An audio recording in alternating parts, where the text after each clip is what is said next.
What's up, guys? I'm Neela Lockgod, and today I'm going to talk about my top 5 mistakes that I've made as an entrepreneur. All right, let's get right into it. So, number 1 on my list, one of the biggest mistakes that I've made is paying less attention to my salon portion of my business. Early on in my career, I started by selling my products out of my salon that I was working in my salon suite. And we actually stayed in that same suite for about 3 years. And I recently made the upgrade of going to a storefront and putting a lot of attention and energy into it. And I realized that it could really be, a strong second source of income. When my product started to blow up, I really just was like, the small amount of income that was coming from the salon seemed just so little that I just didn't need to focus on it or pay attention to it at all. So I really just completely let it go to like dirt and just go bad. And, over time I realized my mistakes, and I realized the marketing aspect that the salon could bring. The neglect that I was doing and partaking in with the salon was just a horrible mistake that I made. And now we're trying to revive the salon page, and we have the new salon. We're hiring new people. And yeah, so things are going better. And I did the calculations, and hopefully from the salon, we can do at least $1 million this year, which would be freaking awesome.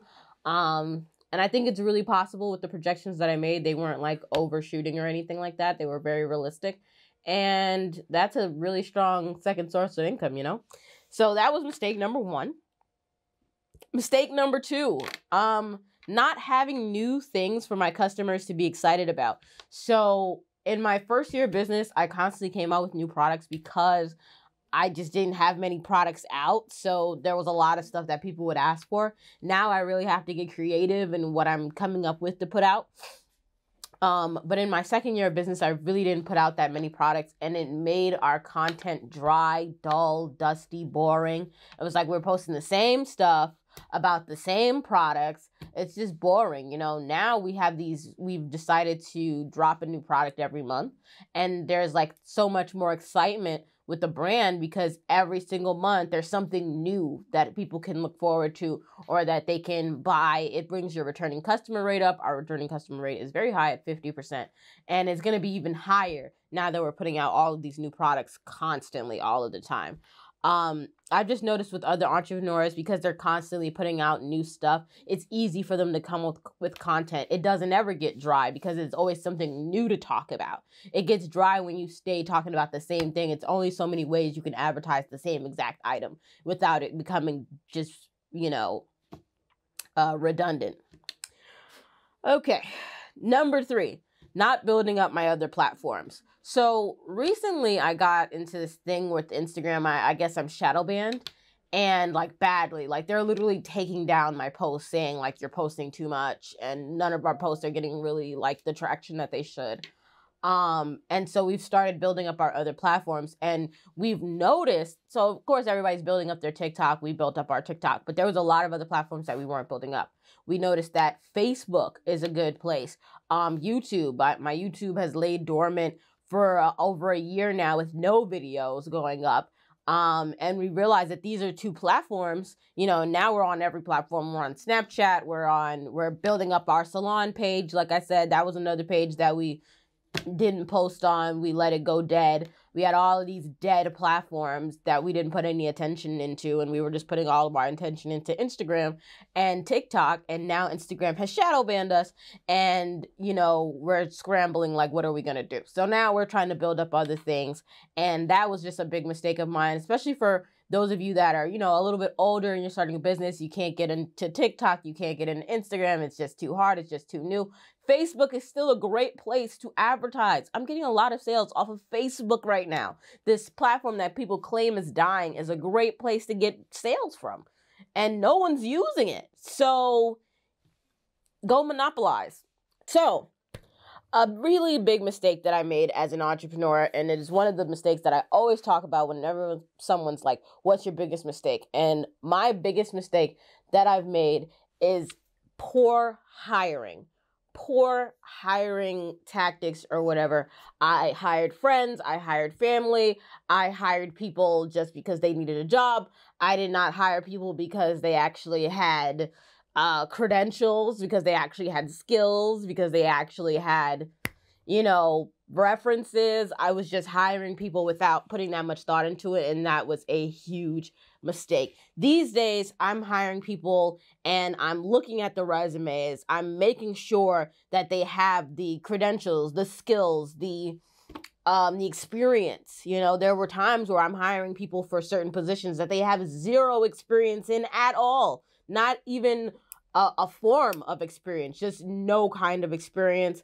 I'm hiring people without even seeing their resumes, hiring people that just aren't even equipped to do a certain job, just hiring anybody. And that was a huge mistake. And within my second year of business, I experienced a really big issue when it came to hiring, and I had been dealing with a lot of turnover. I'm still dealing with a lot of turnover, and I used to feel insecure about it, but I don't anymore. It is what it is. You make mistakes. It's a new business.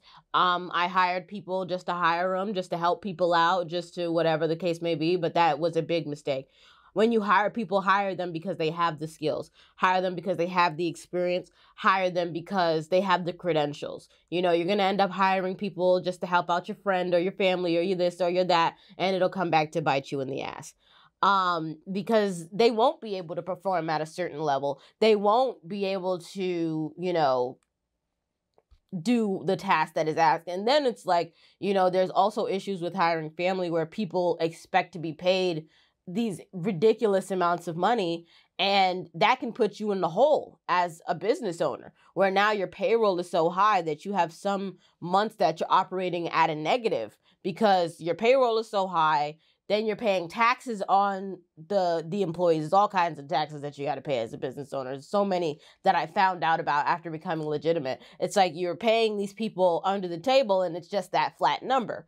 Then when you have, taxes and it's on payroll, now you're being taxed just for having employees. So it's like they get taxes taken off of their check, and then you get taxed the same amount. So they pay half. They pay half. Half comes out of their check of the taxes that are being paid, and the other half comes from you. So now the set number, that's the payroll. Let's say for me to pay all of my employees was $10,000. With the taxes added, it's now a $13,000 or $15,000. So the number is even higher than what it really is when it was under the table. So under the table, I might have been sending out 10 grand, right? Now that it's, legitimized and whatever, and I have to pay taxes on it, now that 10 grand turns into 15. Right? And if you have these ridiculously high payrolls and you're adding people that you now need, a $20,000 payroll can be $30K. And then that's a lot of money per week. $30,000 times 4 weeks in a month, that's 120 grand. That's a lot of freaking money. That's way too much damn money. If you're a company that's operating on 300K in sales, let's say you're 50% profitable, it's that's only 150,000. If 120 is going to payroll, you're almost operating at a loss. So you got to be really careful about how much money you're paying people. You have to be really careful about your payroll getting to certain numbers.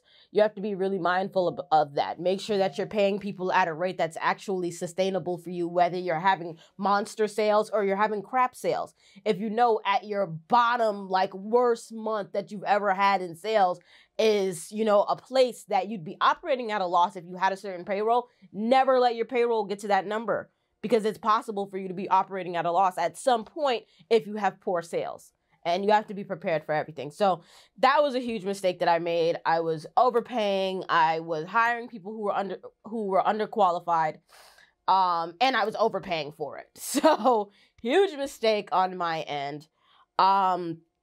Last but not least, okay, the worst mistake that I've ever made as an entrepreneur is becoming complacent.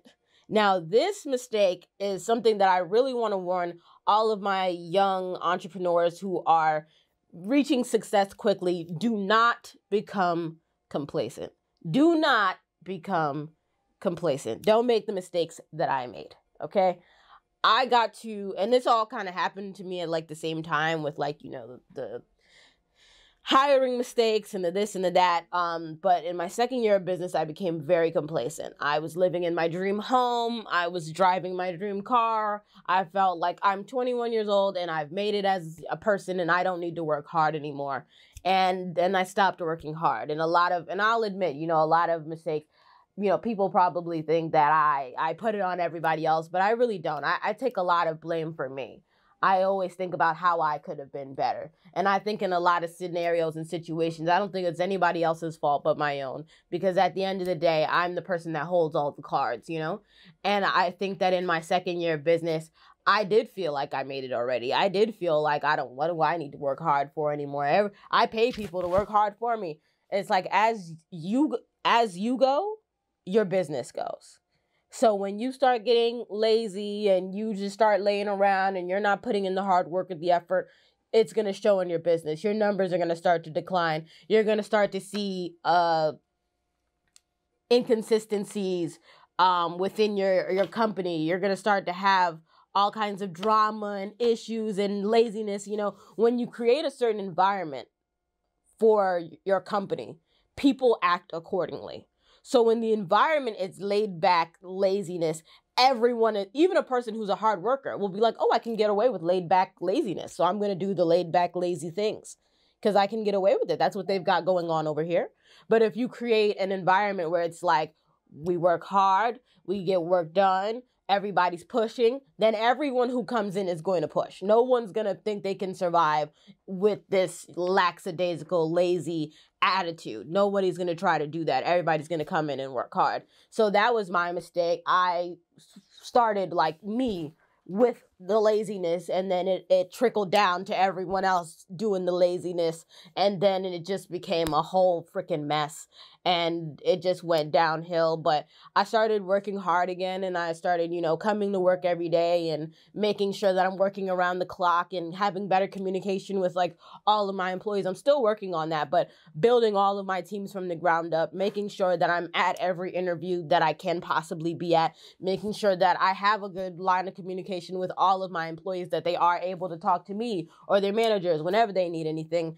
Not just leaving people to figure themselves out with their own devices. It's like, we're here to help. We're here to get the job done, and we're trying to get to a certain goal, everybody. So I've just been working around the clock, even on my birthday, I was like on the massage table getting massaged like freaking half naked, and I was on the computer mid-massage because I was like, we have a restock.